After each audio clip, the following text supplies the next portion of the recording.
రేపు ఉదయాన్నే ఎలాగైనా మీరు సూర్య ఆరాధన చెయ్యాలి, చాలా మంచిది. కాబట్టి ఉదయాన్నే విష్ణు ముందు మనకి అనుకూలంగా ఒక రెండు దీపాలు వెలిగించి చక్కగా పూజ చేసుకోండి, ఆచరించండి. విష్ణు ఆరాధన, సూర్యనారాయణ ఆరాధన రేపు చాలా మంచిది.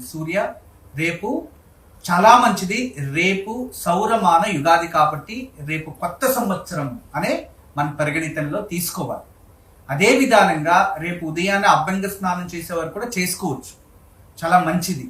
ఇవేమి చేయకపోయినా మీకు అనుకూలమైతే దగ్గరలో నదీ తీరం ఉంటే వెళ్ళి స్నానం చేసి రండి.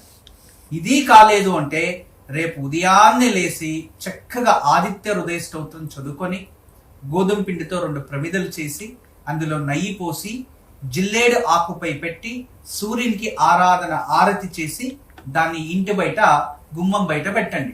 ఇలా చేయడం వల్ల సూర్యానుగ్రహము ప్రాప్తిస్తుంది. మరియు అంతేకాకుండా ఇంట్లో ఏదైనా నెగిటివ్ ఎనర్జీ ఉంటే తొలగిపోతుంది. మరియు ఇంటికి ఆకర్షణ శక్తి, దైవ శక్తి, మనోరథ సిద్ధి ప్రాప్తిస్తాయి.